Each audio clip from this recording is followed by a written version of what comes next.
Do you ever feel like no matter what you do to actually go after your goals or work on a part of your life, whether it's dating or finance or being happier, that you often make some progress, but then it's two steps back? And you're never really making those dramatic shifts that result in living a much, much better life?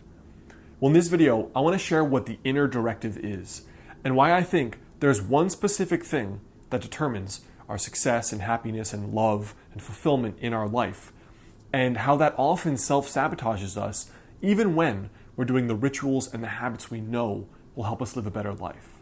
So let's jump into that now.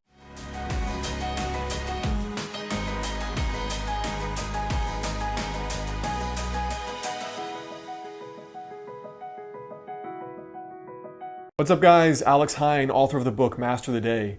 Now, the first link in the description is for a free journaling worksheet. The journaling worksheet is going to help you figure out how to reinvent your life, how to find your life purpose, how to find what you really love to do and who you want to become. So if you click the first link in the description and add your email, you'll also get a weekly email series on how I use journaling to change my own life. So let's talk about this inner creative director. Because when I was young, maybe my early teens or 10, 11, 12, I knew this girl that was quite overweight. And she was a nice girl, there was nothing wrong with her, but she had a lot of self-esteem issues from being really overweight as a kid. And often that's what she was criticized for in school. And kids are pretty ruthless. I got bullied a lot too. And what happened was, as she was in school, she had this narrative, a story develop around her identity that she just was not good enough for a lot of things. And that's why people made fun of her. Because if she was good enough, why would they make fun of her, right? So what happened was, I ran into her maybe almost 20 years later, mid to late 20s, and I found that she was still the same nice, kind person, but she was not only very successful at what she did, she was also way more attractive.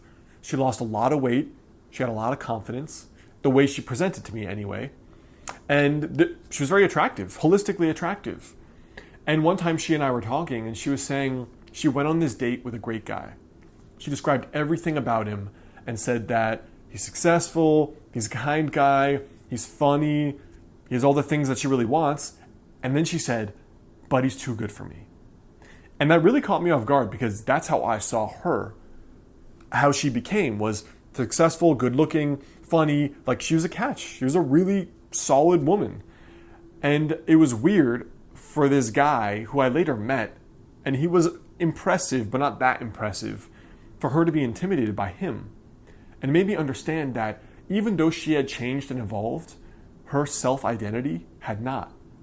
And she still viewed herself as that girl from 20 years before.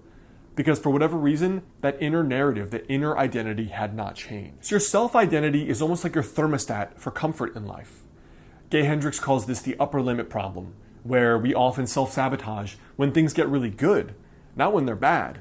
When things get good, we often feel like we don't deserve good things, and so we do something that turns it to be bad. Now, Sharon Tirabassi is one woman who emulated that. I talked about her in my book, Milk the Pigeon, where she won $10 million, and she was formerly riding the city bus to work and had a difficult life. She won $10 million and bought all the cars and gave the money and did all these lavish vacations, and not that long later was beyond broke, to the point where she was back riding the city bus to work again. And how could that have happened when you have all this money? It's like having all this beauty, having all this fame. It happened because her identity and her habits were still aligned with the broke Sharon Tirabassi. Now what's sad is that you see this obviously in dating a lot. You see it in regard to people's relationship with money, and you see it in regard to happiness. People tell themselves that, oh, things are going amazing, I'm afraid for when it's all going to crash. And that's just a belief structure. So how do you actually change your self-identity? I've talked about this in many ways in this channel because I believe that self-esteem is the most important thing. If you have self-esteem, you will act in accordance with the laws that govern high performance. And that also means not just success, but finding a loving partner who's your equal, or being happy and not dealing with people who treat you poorly. So when you surround yourself with either people who want to upgrade themselves and are doing the work, or people who are actively upgraded. If, for example, you stay around people who are all fit, and even though you may not be fit, You sure as hell are going to be fit eventually if you start doing what they're doing. And you begin to understand that being fit is possible.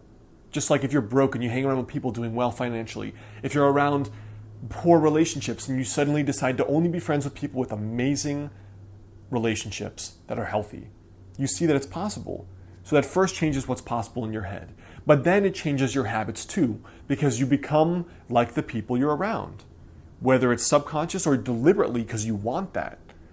And so eventually, when you hang around these people, either that are upgrading themselves, want to upgrade themselves, or have upgraded themselves, you see it's possible and you begin embodying that.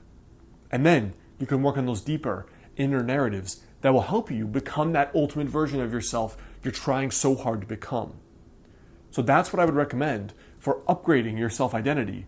Rather than affirmations or all these exercises, do it not only by, of course, always becoming better, but being around people who have already become better. Because then you have that proof every day in front of you. It's possible and you can change and become what you want. So I hope that helps you guys. Again, if you want to get started with re-scripting your self-identity, the first link in the description is for the free journaling worksheet I've put together for you. And if you add your email to that list, every few days you're going to get an email on how I exactly use journaling to reinvent my life, to find my purpose, and to build really an exceptional life that has really made me happy. So you can check it out, the first link in the description, and then check out my related video on the topic right there and right there.